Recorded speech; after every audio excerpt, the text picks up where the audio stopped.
aí. Muito bem, senhoras e senhores. Gravando. Iniciando mais um capítulo da sua série favorita, O Livro dos Espíritos. Com o nosso quarteto fantástico, o nosso quarteto completo, Amanda, a nossa astróloga preferida, o Babu, nosso profeta do caos, este romano, Patrício, injustamente chamado de jesuíta e essas coisas, que é tudo mentira. E ele, Jorginho, o extraterrestre mais desafinado com a tecnologia das galáxias. Então vamos lá.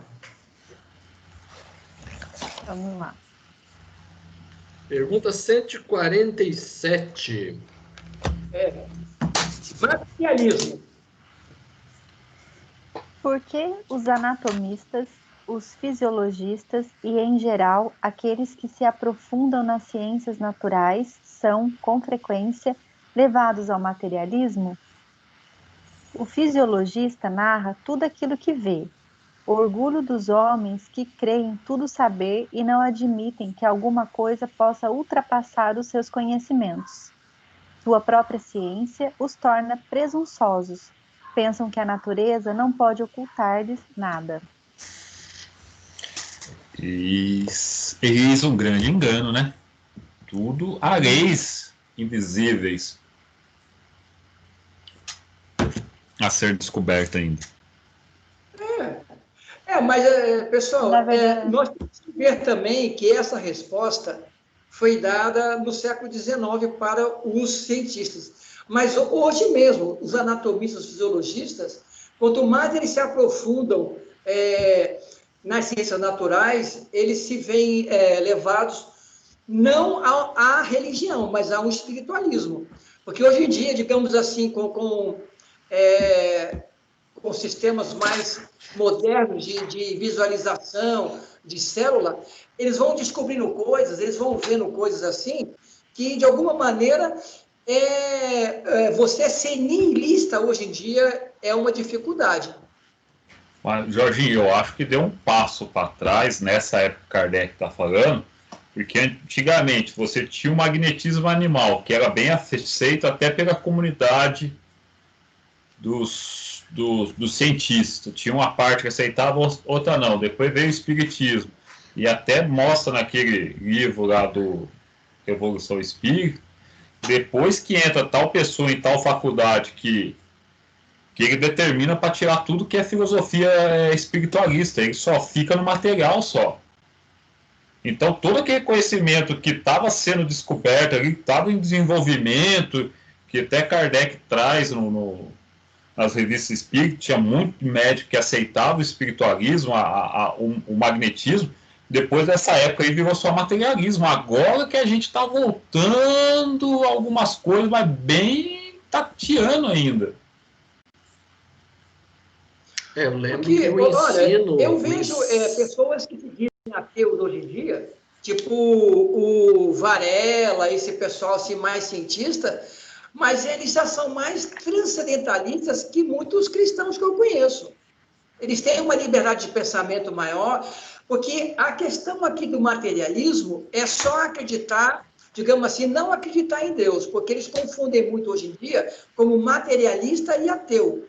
Não tem a ver com materialismo e ser ateu, porque tem ateu que é deísta, porque não crê no Deus da religião, e tem materialista, talvez, que realmente não crê em nada além da vida e da existência. Fala, Claudinho. Essa pergunta aqui está falando do que você compreende, Cláudio? Você estava falando aí. Então, lá no Revolução, ele fala que a filosofia, ela tinha todo um currículo de estudo que abrangia estudo dessa parte, vamos dizer assim, metafísica. Isso, com o tempo, com as mudanças, assim, nas mudanças de governo lá na França, eles foram mudando o currículo, e aí caiu essa parte que entra nessa parte metafísica e ficou só a parte exclusivamente material. Inclusive no Brasil. Isso, o currículo escolar no tempo do Império era muito diferente do que é hoje. Naquela época tinham estudos que tinha uma ênfase na parte metafísica, e aí entrou aquelas doutrinas materialistas, o positivismo, inclusive, eles aboliram toda essa parte aí, ficou exclusivamente a parte materialista. Então, foi excluído qualquer tipo de estudo que transcendesse o que é matéria. Não é? Nós temos o caso daquele filósofo, como é que é? É o Descartes, lembra? Que ele chamava aquela glândula do cérebro, da glândula do espírito. Então, a filosofia, ela sempre foi, né? Teve os filósofos que eram materialistas, teve sempre a parte filosófica que era, já transcendia a matéria. É que, com o tempo, isso tudo foi abolido e ficou só a parte material. Então, hoje, eu vejo, assim, ainda muito, muito, muito raro, né? Algum cientista que realmente pense em qualquer coisa fora da matéria. Ainda é muito raro. Tem alguns, mas ainda é muito raro. Mas, ô Cláudio, nós temos também que entender, você pensa bem, nós estamos aqui no século XIX. Se não me engano, a Revolução Francesa foi em 1792, não foi? 1789. 89. Então, na Revolução Francesa, houve essa saída realmente da religião, porque a religião atrapalhava o crescimento do pensamento. Quer dizer, então, esse materialismo teve que vir, porque se não tivesse tido um rompimento meio grave da religião e da academia, nós não estaríamos aqui hoje. Ô, Jorge, mas aí... Esse materialismo, digamos assim, estão colocando como uma defesa meio grave, porque eu acredito o seguinte, que na Revolução Francesa foi realmente, o pior que tenha sido os problemas que ela tenha dado consequência, mas ela foi necessária para ter esse corte com a religião. Senão, mas aí, ô Jorge, aí você está confundindo o que era matéria espiritualista na faculdade com religião. Aí não tem nada a ver. Na Revolução Francesa cortou porque quem governava, quem ditava as regras era a religião. Eram os papas, era os pessoal ali. Aí foi tirado esse poder deles, rompeu. Aí veio o crescimento com o médico alemão lá que fundou a... como chama? Não, que faz com água, como faz? Homeopatia. Isso. Homeopatia, né? Hahnemann, Isso. Aí depois você veio com Mesmer. Aí toda essa ciência era divulgada na faculdade. Aí foi o brilhantismo do renascimento da época das luzes na faculdade.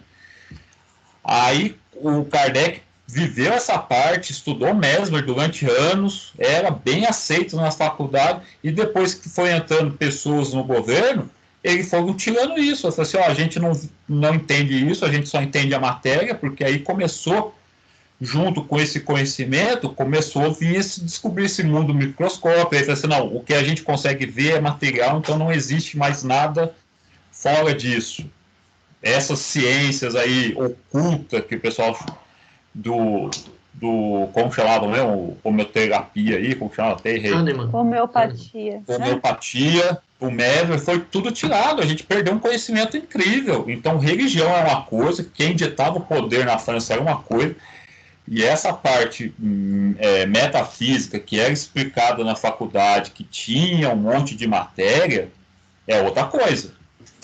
Não, isso aí não tem a ver com a Revolução Francesa. Isso aí, esse movimento de excluir esses estudos metafísicos aí, Isso Isso foi em começou 1990, quase. no reinado do Napoleão III, que foi o sobrinho de Napoleão. Uhum.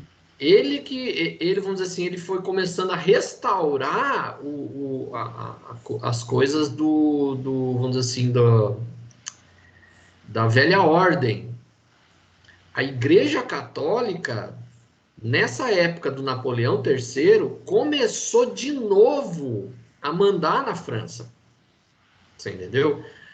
Então, aí, quando a Igreja Católica começa a colocar, vamos dizer assim, as mãos no poder novamente e vê no imperador um instrumento de restauração do antigo poder, do antigo reinado, aí começa a acabar essas coisas. Entendeu? Mas, gente, mas nós não estamos esquecendo alguma coisa, porque quando nós falamos isso, estamos dizendo o seguinte, ó, foi muito importante para a Igreja Católica no começo, porque todas as grandes academias, elas começaram pela igreja, as faculdades, tal, digamos assim, o ensino. Quer dizer, nós temos que, em algum sentido, ter essa gratidão por esse sistema de ensino que, aonde eles entraram, eles criaram faculdade. Agora, o problema é que todo ensino era versado para, digamos assim, estar em acordo com a escritura sagrada, que seria a Bíblia da época, né, com todas aquelas questões. Agora, quando ele coloca aqui que os anatomistas, em geral, se aprofundam, são levados ao materialismo, ele está dizendo o seguinte, porque nessa época, já no século XIX, que o cientista que fosse transcendente era mal olhado, porque, se não me engano, com a Revolução Francesa, houve, digamos assim, a escola de aprendizagem tinha que crescer, ela não podia estar vinculada a somente, digamos assim, dar o aval para a concordância com a Bíblia. E esse é o nosso problema. Agora, aqui as pessoas ficaram tão preocupadas em separar a transcendência da religião fechada com o conhecimento da ciência, que os caras dizem assim, ó, quem crê em Deus como cientista não é cientista. Eu acho que é isso que é o problema aqui. Não, Jorginho, porque até eu volto a repetir, na época do Kardec, do Mesmer e tudo mais, era meio que 50% o pessoal que praticava a medicina aceitava a Mesmer de boa, tinha outra parte que não aceitava. Então, essa ideia religiosa que imperava na faculdade não tinha. Dá uma relida na Revolução de novo, pega as matérias da faculdade lá, era matemática, física, aí tinha a parte psicológica que eles chamavam de filosofia, que tinha um monte de matéria tipo, sobre moral, sobre espiritualismo, então já estava desvinculado de qualquer ideia de religiosa dali, que aí a Bíblia está falando isso, já não tinha mais nessa época aí do Mesmer, essa época aí. Já mas eu sei, Babu, mas olha bem, ó, 1700 é o século XVIII. Já existia, desde o século XV e XIV, já existiam universidades, que é faculdades. Sim, Jorge, mas aí você tem a Revolução Francesa que tirou tudo isso. Mas você tem a Revolução Francesa que quebrou tudo isso. A Revolução Francesa veio justamente para romper tudo esse tipo de coisa. Desse rompimento que nasceu a ciência filosofista de reencarnação de alma, que era explicado lá até na Revolução, que tinha um monte de professor que foram pegar na alma porque acreditava na reencarnação da alma, que a alma era imortal, que a alma voltava, tá lá no Revolução Espírita. Então não tinha essa ideia de igreja mandando no ensino nessa época. Era totalmente desvinculado já. Porque, olha, eu não tenho muito conhecimento do Aristóteles aqui, mas quando eu leio aqui, eu lembro essa ideia agostiniana do ensino ligado mais a, digamos assim, aquilo que se liga à religião específica e mais ao mundo material, entendeu? Não sei se o Cláudio tem alguma ideia de que essa forma de pensar é meio aristotélica, porque houve para a academia, uma tirada do platonismo, que era o mundo que era das ideias mais transcendentes, e caiu mais no mundo material, da observação, da ciência. Então, vamos lembrar que esse período, século XIX, foi o período de ascensão do materialismo. Marx surgiu nesse período. Sim. Né? Entre outros. Então, vamos dizer assim, foi um período em que esse conhecimento do que era, né, metafísico, transcendente, isso foi escanteado. Entendeu? A Revolução Francesa ela surgiu, entre outros fatores, por influência do iluminismo, que são aqueles filósofos do século XVIII, que pregavam, né, a desvinculação da religião e do Estado, separação de poderes. Então, tudo isso surgiu na Revolução Francesa. É aquilo que eu falei. Na França, século XIX, quando Napoleão ele é escanteado pelas outras monarquias da Europa e, vamos dizer assim, o sobrinho dele, que é o Napoleão III, toma o poder, ele começa a voltar às antigas práticas do antigo regime, entre eles a Igreja Católica. Então, a Igreja Católica começa a abolir esses ensinos mais liberais, vamos dizer assim, que haviam sido implantados pelos governos anteriores. Então, vamos dizer assim, é como se estivesse voltando à Idade Média. A Idade Média. Você entendeu? Porque houve o rompimento, houve o crescimento dessas ideias iluministas de espiritualidade, depois volta de novo pela mão de Napoleão III, a igreja querendo botar a mão de novo no poder de novo. Então, esse período que nasceu Mesmer, Kardec, foi um ensino nas escolas, o regime político ali não era regido pela igreja, não tinha influência mais da igreja. Agora, gente, vem cá, olha, talvez pareça sair um pouco aqui da resposta, mas dentro daquilo que o Claudinho colocou, eu vejo um perigo hoje. Vocês também têm a impressão que nós estamos hoje voltando a um pouco a um pensamento medieval em termos de ciência, em termos de conhecimento aberto, porque é o seguinte, ó, sua própria ciência os torna presunçosos, pensam que a natureza não pode ocultar-lhes nada. Quando você fala isso, digamos assim, num curso de pessoas acadêmicas em teologia, ligada mais à igreja que a protestante, os caras não aceitam nada daquilo que seja, digamos assim, ou da igreja católica chamada, que tem lá em Cachoeira Paulista, como é que chama? A Canção Nova. A Canção Nova, mas ela é uma linha, como é que ela chama? A linha que é da Canção Nova? Carismática. Você não acha que nós estamos voltando a esse orgulho de ligar o conhecimento a essa coisa mais religiosa e a religião fechada em termos de concordância com a letra bíblica? E eu vou dar minha opinião. É que o Brasil está cego.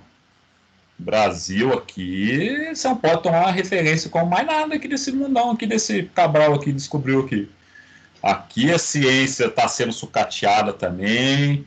Estão querendo voltar as mandingas aí que funciona, tá ligado? Aqui o pessoal é bipolar aqui. Mas lá fora, eu acredito que, tipo assim, há um pouco mais de conversa. É muito materialismo ainda, mas lá há correntes filosóficas e espiritualistas mais fortes que no Brasil. Pode falar, Claudinho.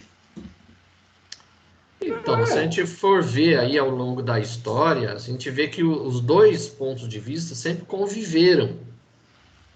Tanto quem, vamos dizer assim, tem uma visão mais metafísica, quanto aquele que é mais materialista. Eu vejo que hoje, vamos dizer assim, a religião católica, né, o catolicismo, ele está progredindo. Um pouquinho, mas está progredindo. Né? Então, não acredito que nós estamos voltando àquela época antiga. Não acredito, porque tem muito cientista aí que acredita em algo além da matéria.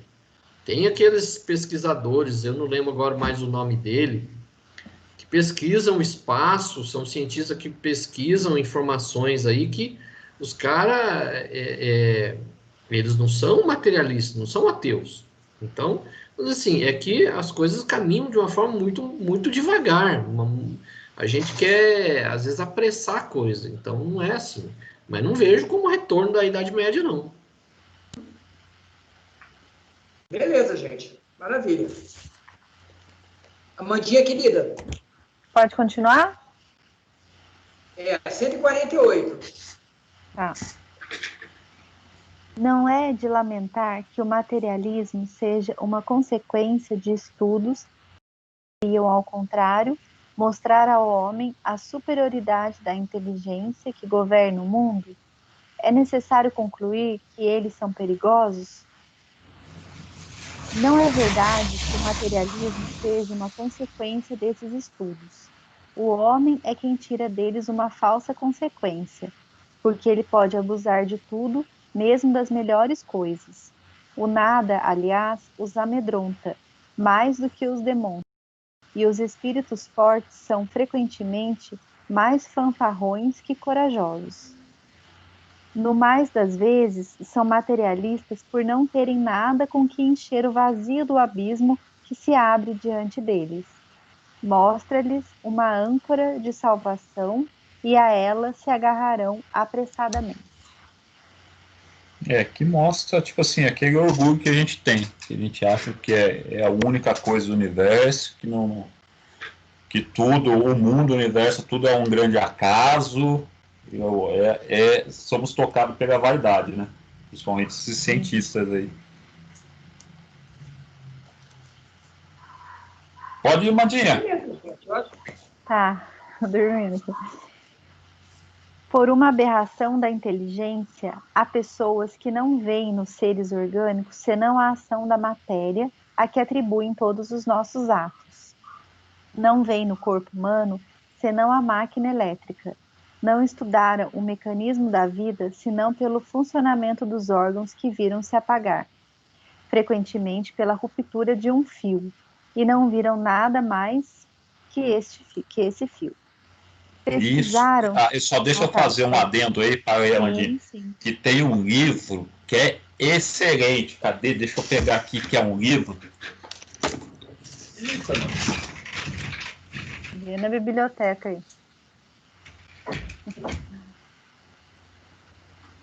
Calma aí. Essa demora aí, nós vamos descontar do seu salário.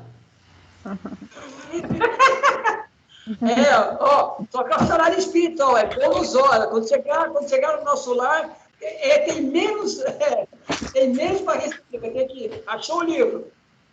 Voltei. Se alguém puder, leia esse livro. Centraliza ele aí. Tá aparecendo bem? Não, mais pro meio. Como é que é? O filósofo autodidata. O que é, doutor, o quê? Vai um pouquinho mais para a esquerda. Para a esquerda. A minha esquerda passou. Direita. Isso. Aí, mais para trás um pouco. O filósofo autodidata. Ibn, como é que é? O Babu, dá uma ajuda melhor o nome dele. Ibn Tufai, nem sei o nome do árabe aqui. Era aquela época dos árabes, que a filosofia no mundo árabe era muito bem aceita.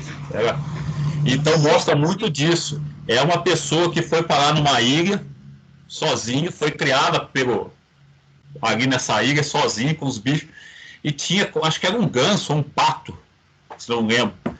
E ele começou a questionar isso, porque ele tinha esse ganso, e o pato, agora não lembro qual que era o animal, como a mãe dele.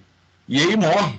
E aí, o animal não mexe, ele rasga o bicho para procurar. E fala assim, cara, cadê aquele ser que habitava, tipo assim, que tinha ânimo? Cadê ele? Ali ele começa a questionar a vida.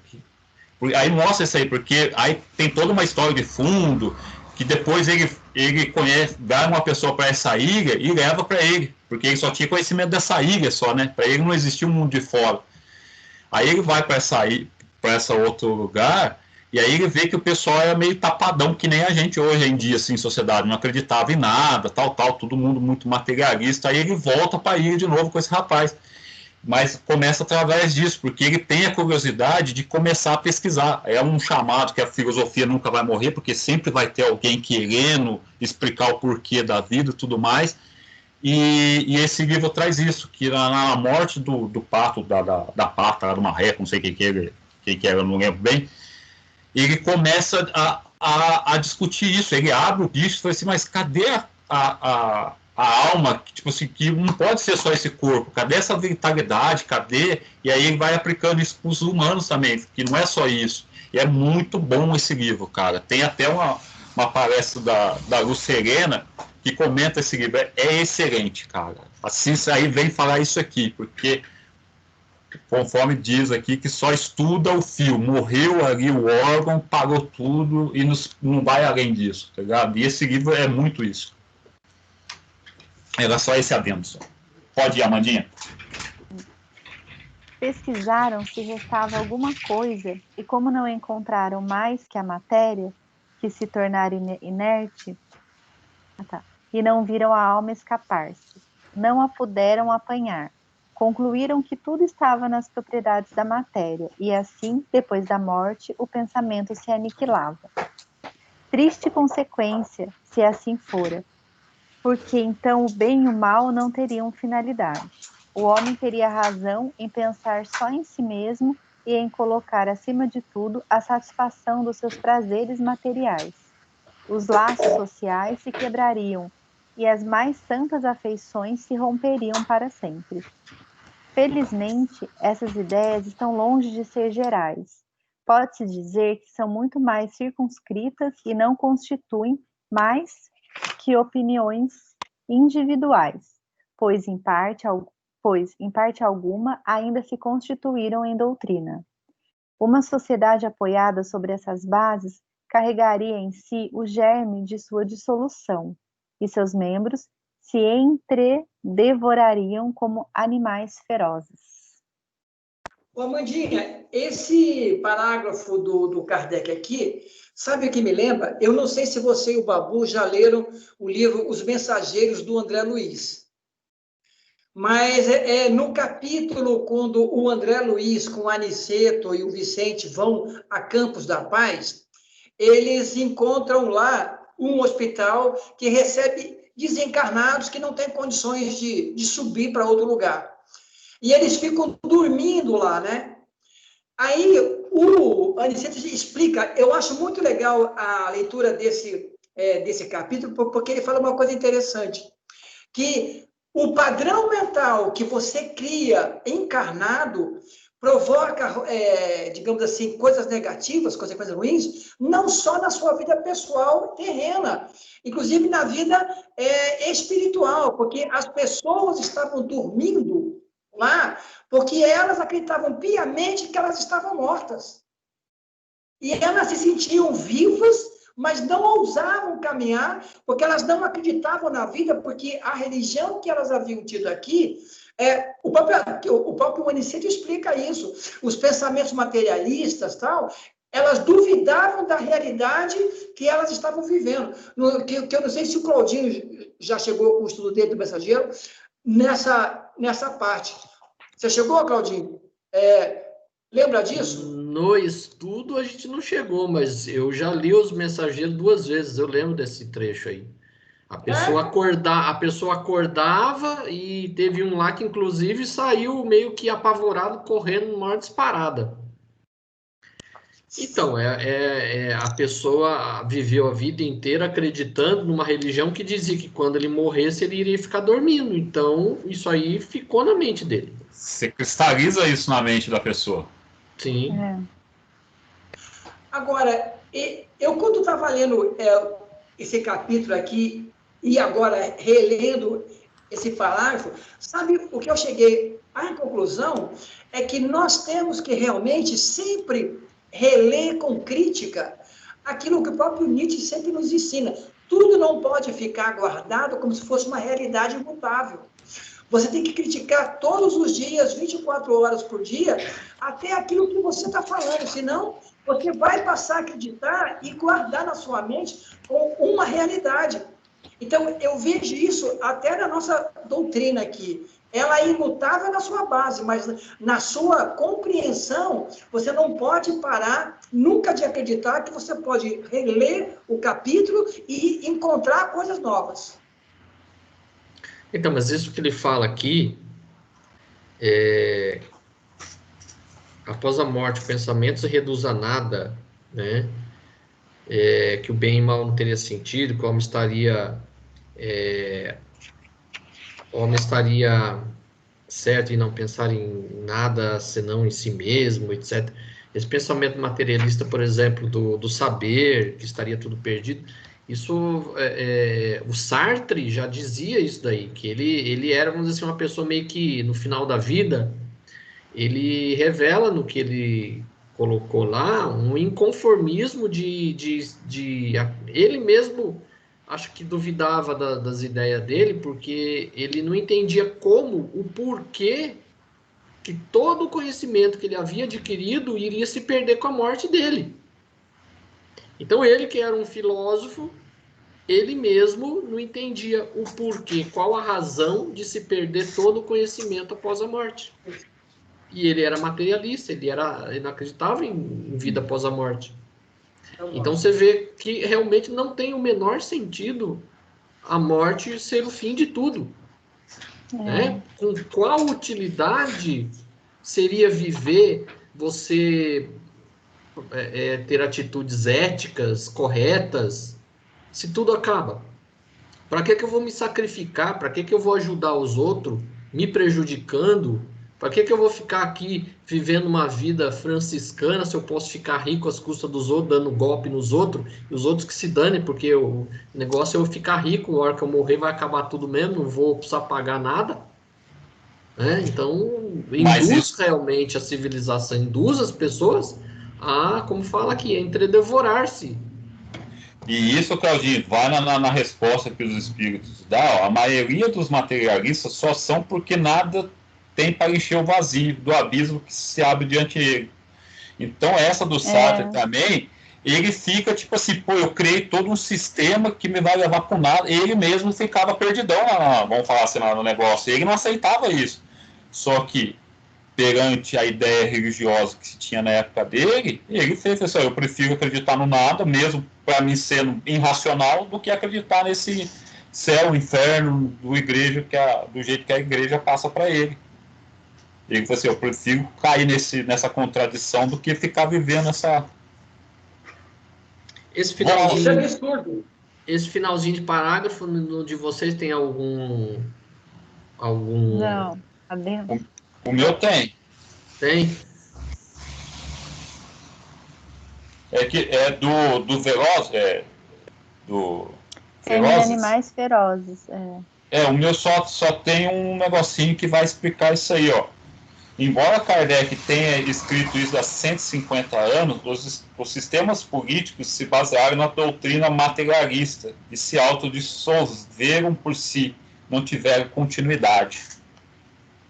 O meu tem uma notinha de rodapé aqui, diz o seguinte: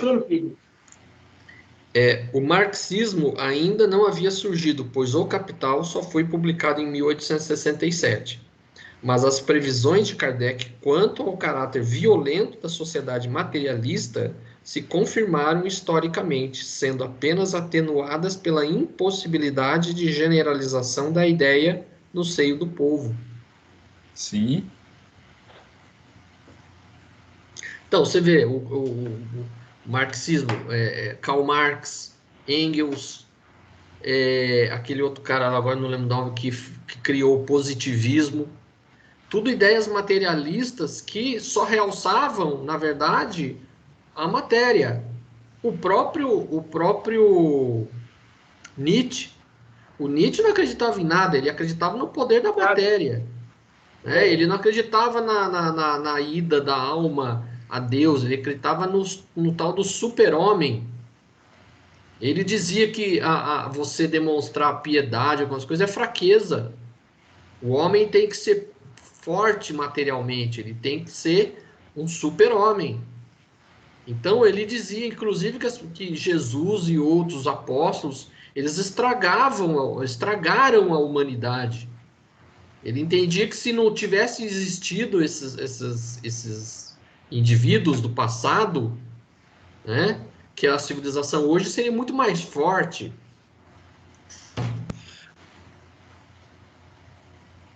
Vamos embora. O homem tem instintivamente a convicção de que tudo, para ele, não se acaba com a vida. Tem horror ao nada e obstina-se inutilmente contra a ideia do futuro, quando chega o momento supremo.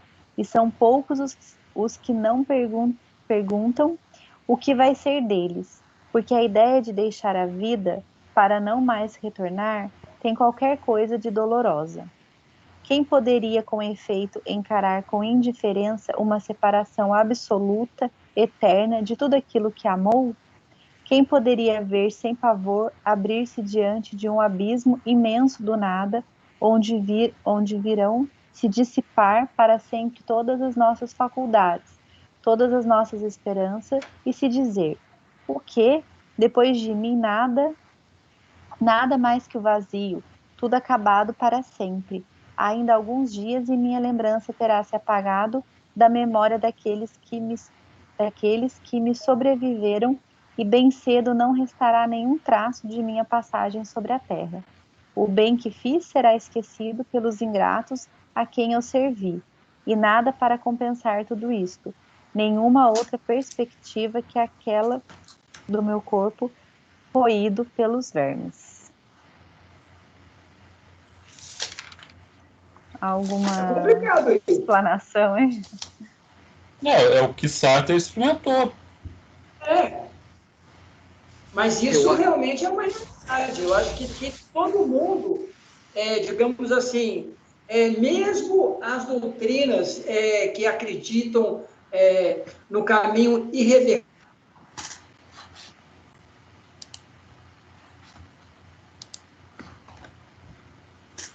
Jorginho travou. Jorginho travou. Jorginho deu uma travada. Ele começou a falar... Olha o 4G aí. Isso também.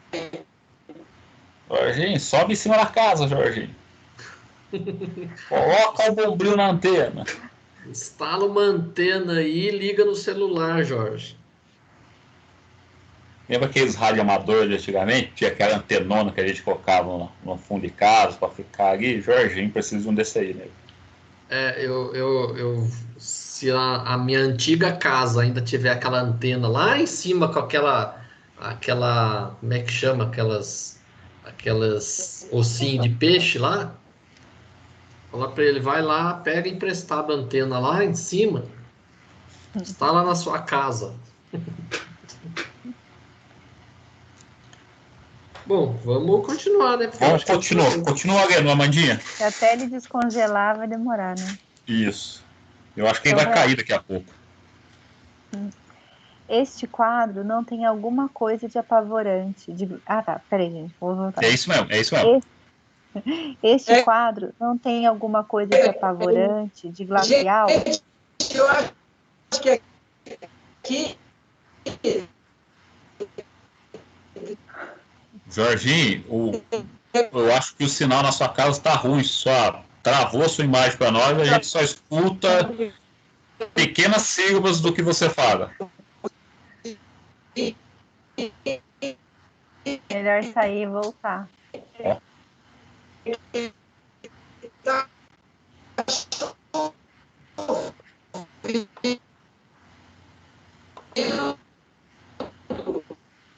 Grava aí, senador, que pode ser os irmãos do Jorginho de outro planeta mandando sinal. Mandando uma mensagem criptografada para nós. Vou copiar os sons, vou colar no Google Tradutor para ver se alguma mensagem subliminar. Isso.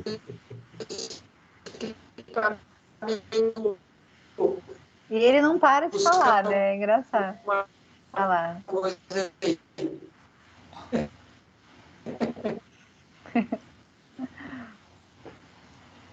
Vamos lá, Amandia, pode ir.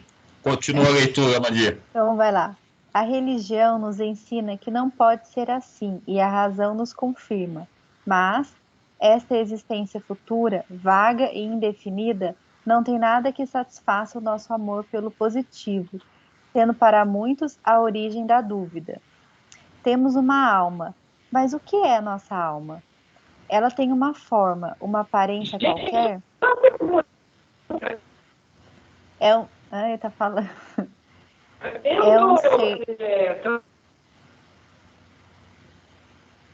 Ô Jorge, o seu sinal tá muito ruim. A gente não tá ouvindo você, sua imagem tá meio congelada, tá meio slow motion. A gente não entende nada que você fala, porque não aparece nada aqui. A imagem também tá travada.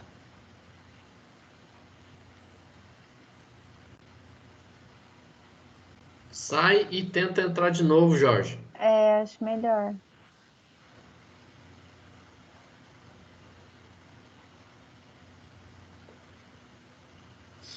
Vai lá, mano. Segue aí.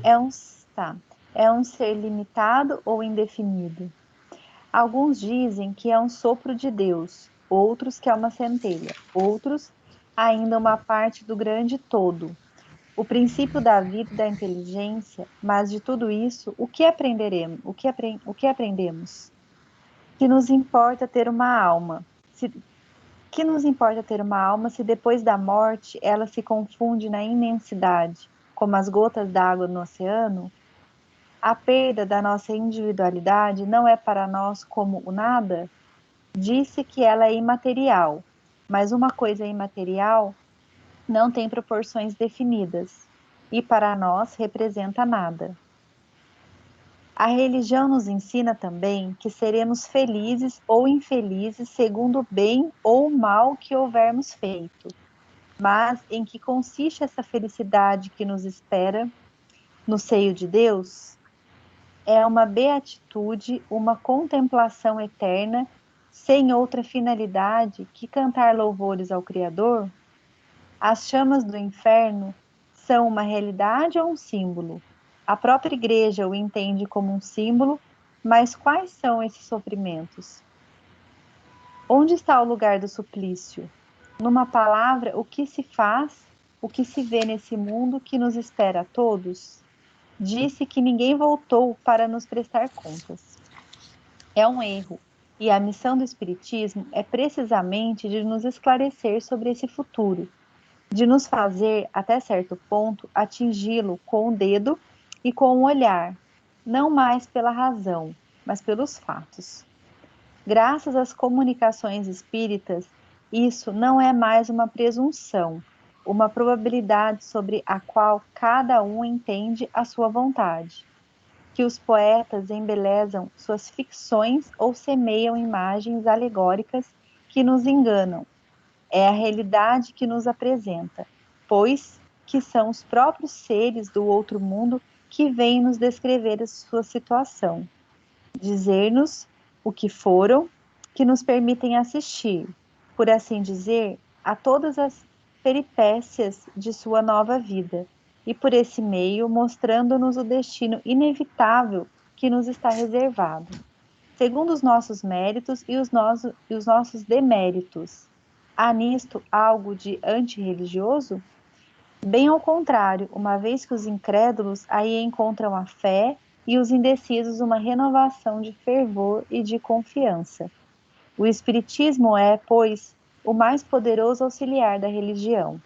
Uma vez que é assim, é porque Deus o permite, e Ele o permite para reanimar as nossas esperanças vacilantes e nos reconduzir ao caminho do bem pela perspectiva do futuro.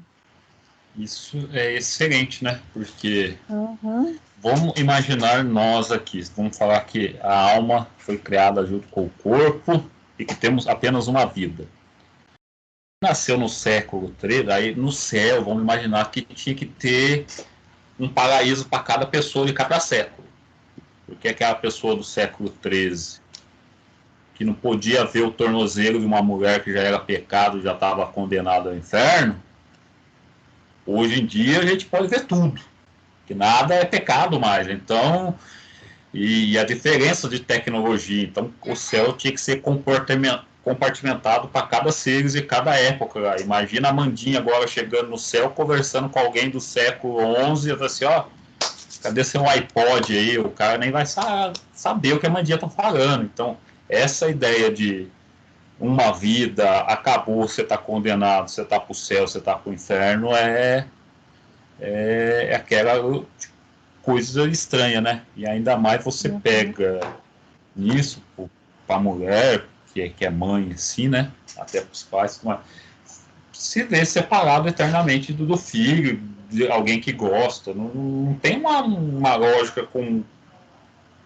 Deus que criou tudo e que é amor, mas que ao mesmo tempo faz de tudo para impedir que as pessoas se veem de novo, tá ligado? Então, é em cima disso que a pessoa, que os materialistas atrai tipo, mais gente para ela, porque assim, ó, você acredita nisso, você começa a dar umas lógicas para argumentar logicamente, que a pessoa fica numa sinuca de bico, e a pessoa prefere dizer, é mesmo, tá tudo errado isso aí. Tem a coisa certa da religião, mas você não pode ficar nesses dogmas, né? Você não pode travar aí seu conhecimento. É por isso que ele vem falar aqui, ó, que o espiritismo é o mais poderoso auxiliar da religião. Ele não vem falar que o espiritismo vem roubar a religião, tanto que na época de Kardec tinha muitos católicos que eram espíritas, que lá é uma filosofia, que iam na igreja e tudo mais, sabe? Conseguiram interpretar o que o padre estava falando das passagens bíblicas, tudo mais, tinha um conhecimento mais racional disso, mas continuavam indo na missa sossegadamente, sem isso atrapalhar. Não sei se você lembra aquela vez que o Jorge até citou um trecho lá, uma matéria lá, um texto da Revista Espírita que falava que o cara era espírita, pertencia à sociedade, depois teve uma cerimônia católica para o enterro dele, que aí ele não entendeu. Porque o catolicismo era religião e o espiritismo era uma filosofia. Então você não precisava automaticamente deixar de ser católico para ser espírita. Como Sim. até hoje é lá na França. Porque o pessoal fala, e o espiritismo não existe mais na França. Não existe como religião. Lá na França, o espiritismo continua existindo até hoje, mas é uma filosofia, não é religião. Ela se tornou religião aqui no Brasil. Tanto que os centros espíritas, na época de Kardec, eram sociedades de estudo. O que era? Você recebia, tinha a parte mediúnica, recebia a psicografia, eram textos morais e você debatia essa moral.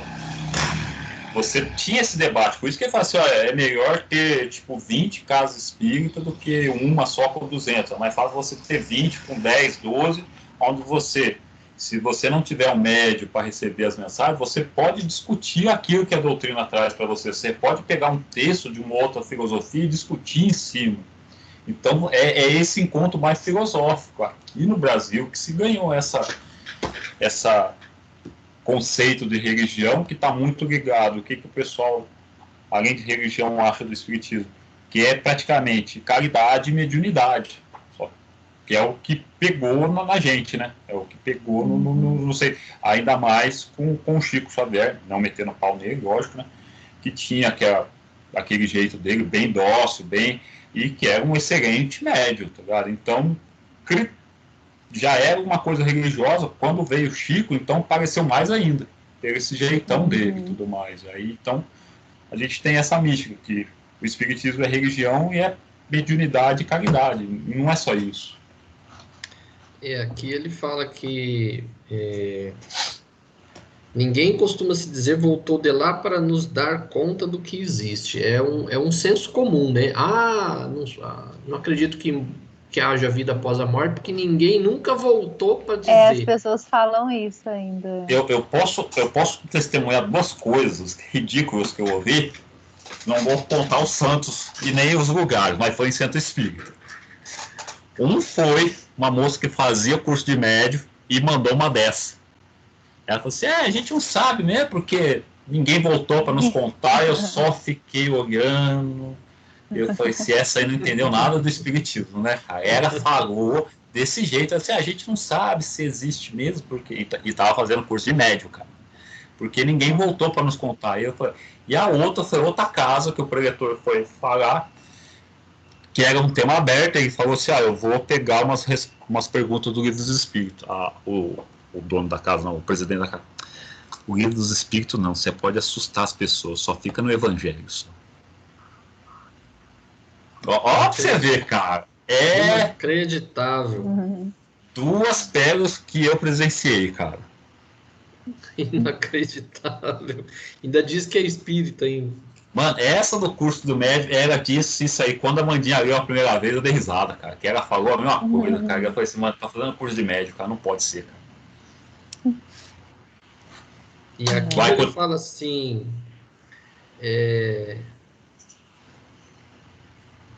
A missão do Espiritismo é precisamente a de nos esclarecer sobre esse futuro, a de nos fazer até certo ponto vê-lo e tocá-lo, não mais pelo raciocínio, mas através dos fatos. Ou seja, até então as pessoas deduziam que existia vida após a morte em, vamos dizer assim, divagações filosóficas. E aí o Espiritismo vem mostrar claramente que existe sim vida após a morte com os relatos. Primeiro as batidas, né, as mesas girantes, depois as psicografias, né? Então ficou claro que existe vida após a morte, que existe vida inteligente, que as pessoas só, vamos dizer assim, saem de um estado físico para um outro estado físico.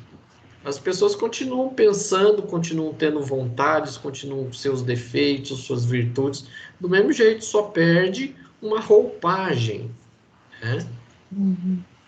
E essa ideia do nada, cara, que você, tipo assim, vamos falar materialista, que você acaba a sua individualidade, o seu conhecimento, cara, é um, tipo assim, é aquele tipo, projeto que nasceu para dar errado, não é? Tipo assim, Deus, né, cara, você faz uma criatura, faz um negócio para dar em nada, para voltar pro tudo, para perder todo o conhecimento, toda a individualidade dela, é uma coisa meio...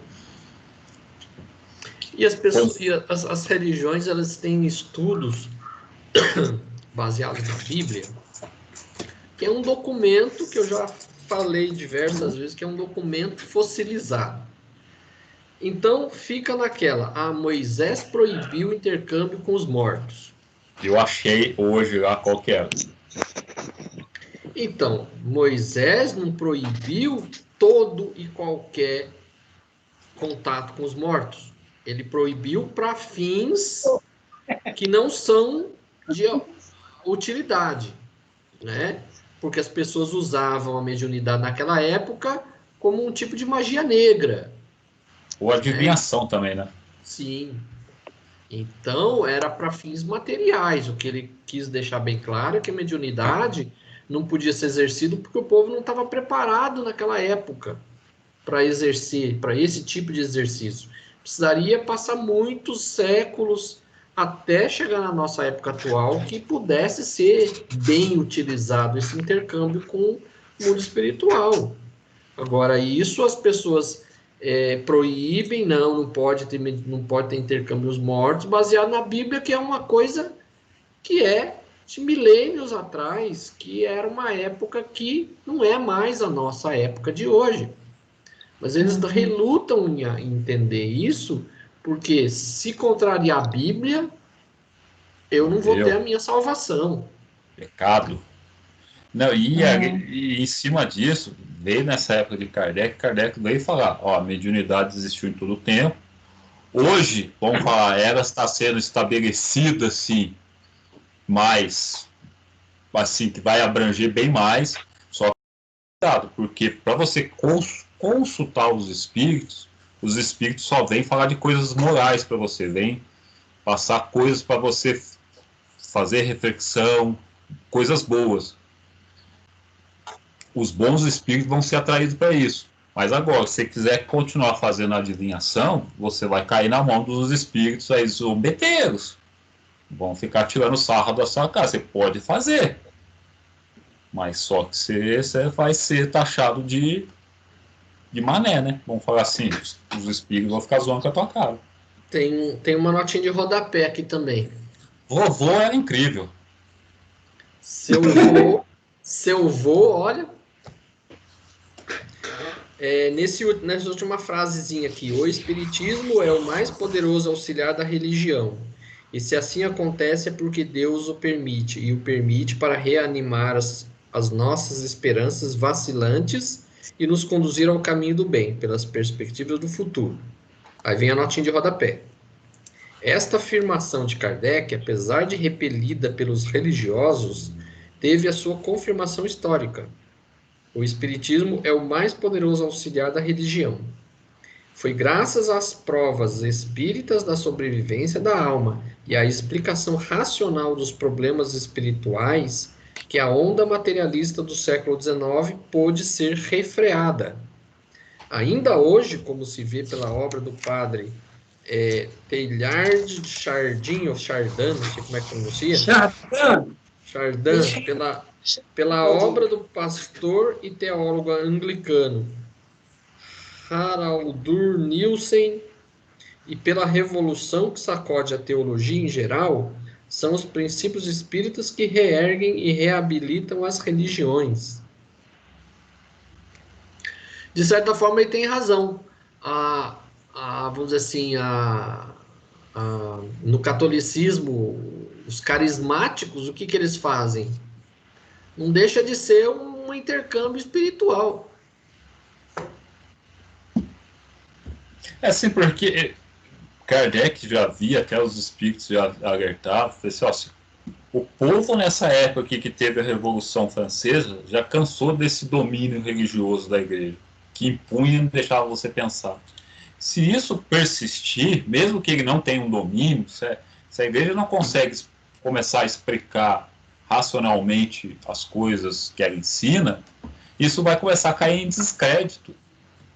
E o espiritismo vai trazer essas pessoas do descrédito, porque vai dar uma fé racional para ela, vai explicar o que a igreja não consegue explicar ou tem como dogma, e isso vai fazer, se voltar a fé da pessoa.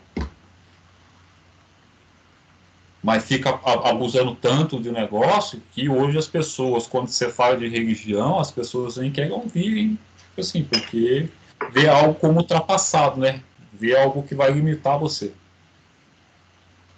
Mas, ô Babu, explica melhor para mim o que você disse aí, que eu não entendi. Por que você acha isso? Acho que, Jorginho? Isso que você falou, porque na época em que nós já usávamos a mediunidade, ela, num certo sentido, também era uma coisa séria, porque a mediunidade era usada em templo.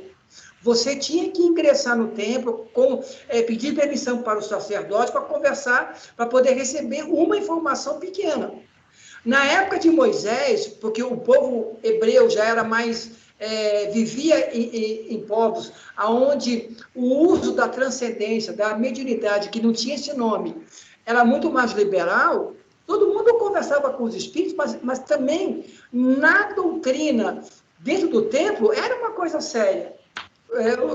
Os espíritos zombeteiros não ingressavam dentro do templo, eu acho. Não, dentro do templo não, mas o que acontece hoje, o que acontecia antigamente, na época de Moisés, principalmente, tudo mais, era o povo querer ir nos médios para ficar fazendo adivinhação. Tinha um monte de charlatão aí, tem um monte de médio aí hoje em dia aí, ou se diz médio, ou vidente, que é pura palhaçada. Vai lá, a pessoa escuta qualquer besteira e dá pra... E na época de Moisés era a mesma coisa. Tinha os sacerdotes do templo, que ali explicavam coisas sérias, só que a população queria saber com quem ia casar, o que ia trazer dinheiro, o que tinha que fazer. Então tinha essas consultas fora do templo, para essas coisas de adivinhação.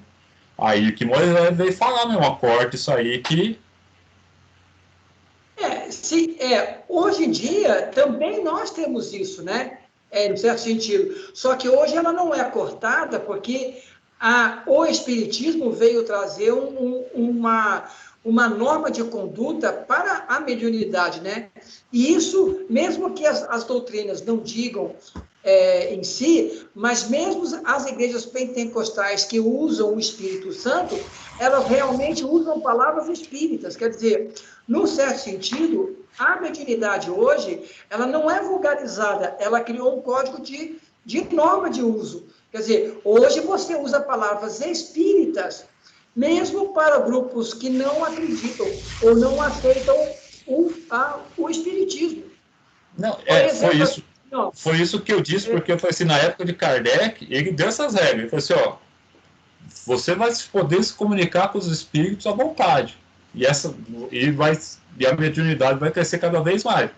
Só que, ó, para você ter um aporte de um espírito sério, superior, ele vai ter que trazer coisas morais para você. Você não vai ficar perguntando de namorado, de dinheiro para esse espírito. Mas você vai poder fazer isso. Você vai poder fazer isso. Só que aí você vai cair na mão dos zombeteiros.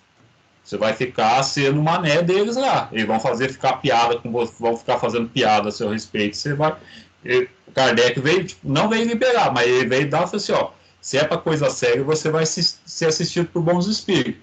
Se for para desviação, mistificação, você vai ficar sendo zoado lá no plano espiritual.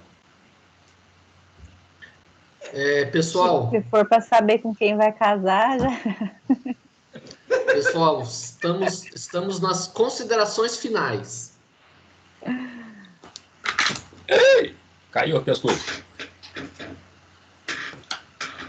Jorge, depois você manda direitinho o nome do livro legal aí com o autor. É interessante. Eu já até separei o vídeo que eu vou mandar no grupo lá, a aula da... Aí se vocês se animar, o livro é muito bom, cara. O livro é muito bom. E é difícil você achar, porque ele é um livro que nunca mais foi editado na vida. A Unesp, muito tempo atrás, reeditou, lançou e depois parou também. Mas é um livro excelente, cara. Assista a palestra, que aí vocês têm uma ideia legal do livro.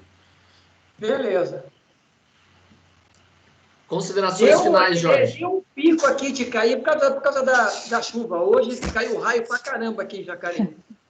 Considerações finais, Jorge. Raio no final, olha, eu considerei que essa parte do materialismo, porque me veio ao encontro mesmo o estudo do livro dos Mensageiros. Porque, apesar de algumas pessoas criticarem o André Luiz, se nós lermos os livros dele, são livros importantes, porque trazem, não é novidade, mas reflexos de uma ideia que nós temos, de que a morte, a vida espiritual, ela é muito quadrada, ela é um leque que nós não conhecemos ainda. Você pensa bem, nesse livro, quem está no nosso lar, você compreende quem está no nosso lar, é um outro nível de espírito que já está mais equilibrado, porque quem não está, não chega nem no nosso lar. E uma ideia represada na sua mente atrapalha, inclusive, o despertamento após a morte. Se você acredita no inferno, você vai para o inferno. Olha como é o perigo da nossa mente, né? Se você acredita no céu, você vai para uma sintonia de céu fantasiosa e você fica achando que está no paraíso e não está. Olha o perigo de a gente não conhecer muito bem, mesmo no movimento espírita, ter uma noção melhor do que é a vida espiritual. Isso aí. Mandei no grupo para vocês lá. Assistam, que vale muito a pena. Desgravando. Desgravando. Desgravando não, cara.